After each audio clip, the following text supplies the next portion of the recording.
Salam permulaan baru, salam sehat seutuhnya. Hari ini saya ada di salah satu warung toko seniman, ya, warung kopi yang cukup terkenal di Bali. Saya mau minum dulu kopinya sebelum saya melanjutkan.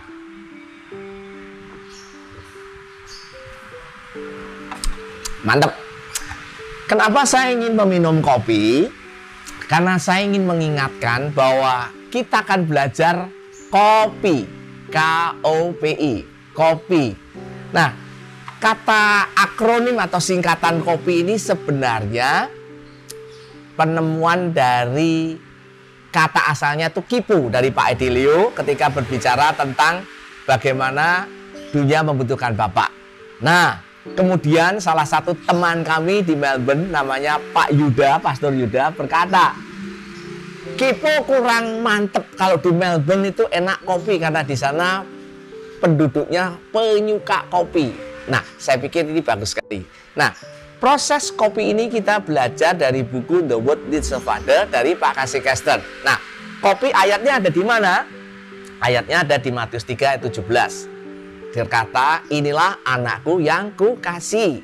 Juga di Matius 17 ayat 5. Inilah anakku yang kukasih, kepadanya aku berkenan dengarkan dia. Ini adalah perkataan Allah Bapa kepada Yesus.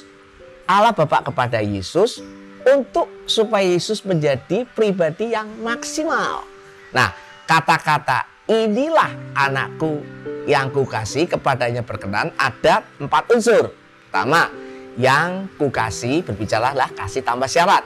Ya, dengarkan dia berbicara tentang otoritas moral.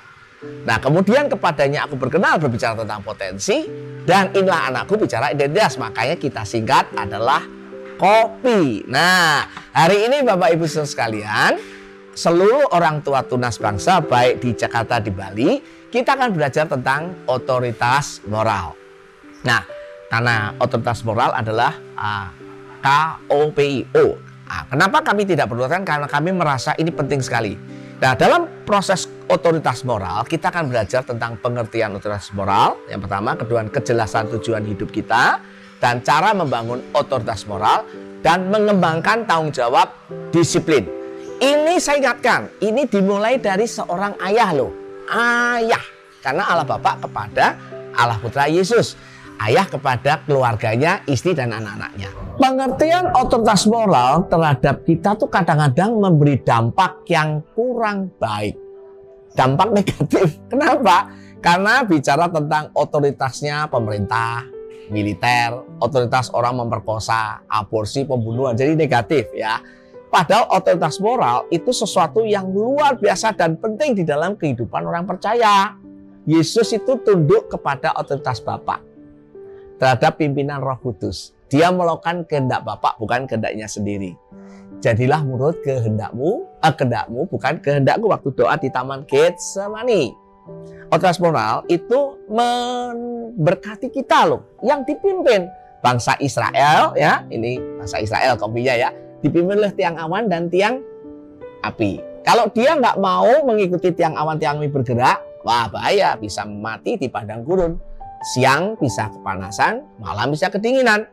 Otoritas moral berbicara tentang kejelasan pikiran yang kuat, clarity atas segala sesuatu yang terjadi melalui apa?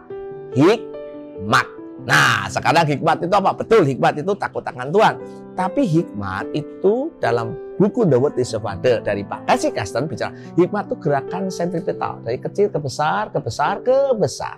Sesuatu yang paling esensi. Nah, pengetahuan itu biasanya dari besar dibuat yang kecil. Beda loh. Makanya hikmat permulaan pengetahuan.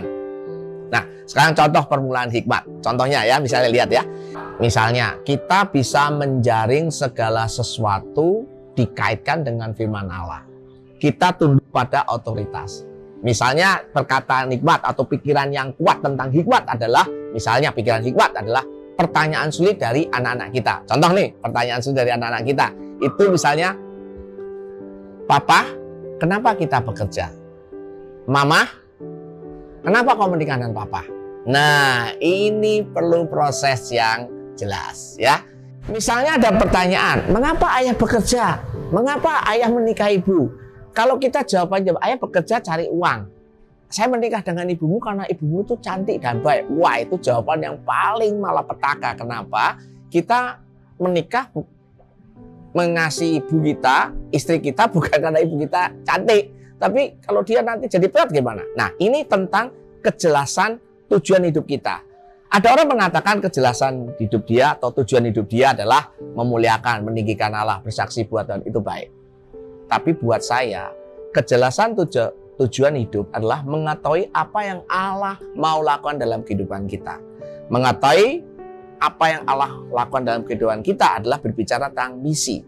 Misi Tuhan, kerinduan Tuhan, kemauan Tuhan. Di dalam konteks kita adalah panggilan hidup kita. Kita mengikuti Allah dan perintah-perintahnya untuk menyelesaikan misi Tuhan. Nah, misi Tuhan apa? Singkat aja, Tuhan Yesus berkata, datanglah mendatangkan kerajaan Allah. Nah, nanti saya akan memberikan sebuah gambar. Gambarnya gini, hidup kita ini bukan keseluruhan hidup kita. Hidup kita ini adalah bagian dari kerajaan Allah, diganti sebagai kerajaan Allah bagian dari hidup kita. Nah, berikutnya, itu kejelasan tujuan hidup yang paling utama. Nah, di dalam kehidupan kita ada misi Tuhan kedua dalam kehidupan kita yang unik. Berkaitan dengan Tuhan, saya, bakat minat saya, dan ketiga konteks situasi keadaan kita. Nah, ada gambar yang menggambarkan ya. Ini salah satu orang memberi panggilan. Nah, sekarang pertanyaannya, bagaimana saya tahu tentang panggilan kehidupan kita? Memang sulit, saya mengerti. Tapi Pak Casey Kasdan dalam buku The Word is the Father menolong kita. Kalau engkau ingin tahu tujuan hidupmu, kita bisa membuat list. Pertama, kita bisa lihat konteks hidup kita. Kita bisa lihat ada kebutuhan, ada kesempatan. Kebutuhanlah suatu tindakan bisa memenuhi kebutuhan kita. Kesempatan kita melakukan proses itu atau peluang. Contoh, hari ini bicara bahwa hari ini butuh tentang proses yang berkaitan digital. Makanya ada online dan sebagainya. Yang kedua, kita bisa melihat kerinduan atau kita ingin bertemu dengan siapa. Nah, kita akan lihat ada macam-macam orang kita bisa ketemu. Misalnya kalau saya dari tabel yang ditayangkan itu saya rindu ketemu anak muda, rindu ketemu pemimpin. Yang berikutnya, kita bisa melihat isu-isu yang terjadi dalam kehidupan kita. Ada banyak isu. Kalau saya isunya tentang pemuritan dan pendidikan. Nah, berikutnya kita bisa tentang karunia. Kita mencatat karunia kita apa? Ya, administrasi, macam-macam. Kalau saya, karunia yang saya punya adalah membentuk ulang pola pikir orang. Membentuk ulang pola pikir. Shifting paradigm. Saya juga senang ketemu pemimpin. Nah, kecakapan yang saya punya apa? Kalau saya, Bapak Ibu Saudara sekalian, saya senang memimpin. Saya senang membuat rancangan strategis, membuat rancangan-rancangan penting jangka panjang, itu saya suka. Selain itu juga dalam hidup saya mesti tahu, saya ini sebagai apa? Saya sering mendapatkan diri saya memimpin, atau saya sering mendapatkan diri saya menolong orang lain, atau saya menjadi inisiator. Dalam hidup saya ingin memimpin.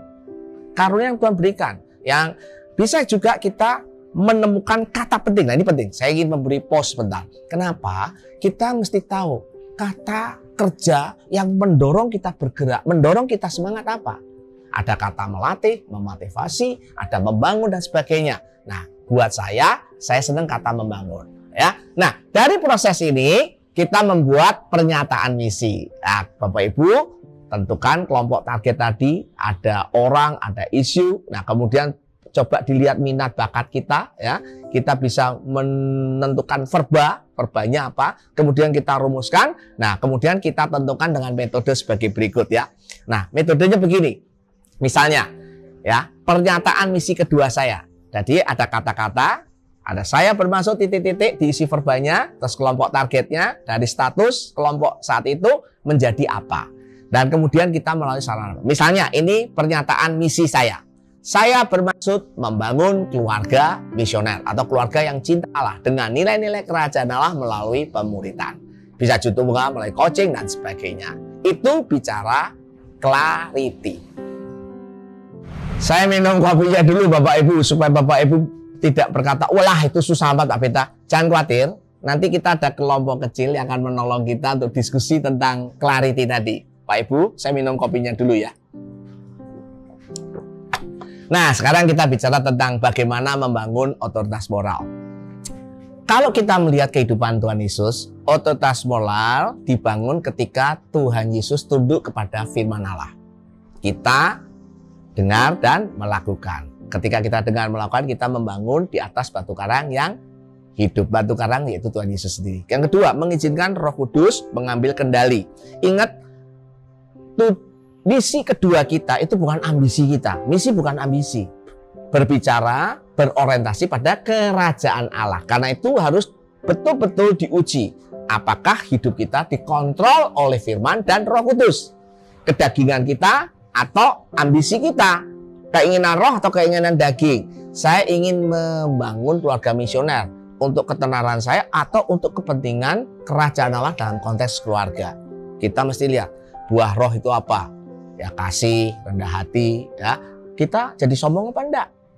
Ketika kita punya visi atau panggilan hidup itu. Ketiga, kita belajar dimurnikan dan menaati hati nurani. Ketika kita punya visi itu, betul nggak kita bertanggung jawab kepada Tuhan?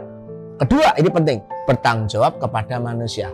Ketika kita punya visi itu, bolehkah, beranikah kita mengizinkan orang memberi penilaian, memberi masukan? Yang keempat, ini penting, otoritas moral mesti berani berkata tidak kepada kegiatan-kegiatan amoral. Otoritas moral melawan amoral. Amoral apa? Kekuasaan, harta, seks. Maaf, hari ini tetap menjadi bagian yang penting. Kekuasaan, harta, seks. Dengan apa? Manipulasi yang begitu halus kepada kita, generasi saya ini baby boomers, bahkan sampai generasi milenial, sampai generasi alpha.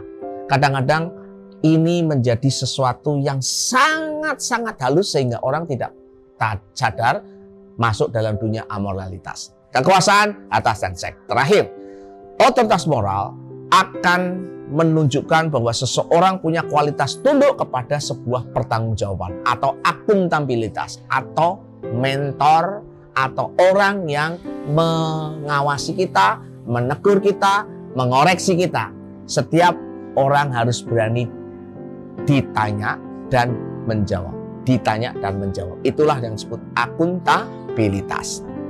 Nah, habis ini kita akan belajar sesi berikutnya ini kita akan belajar tentang mengembangkan tanggung jawab disiplin.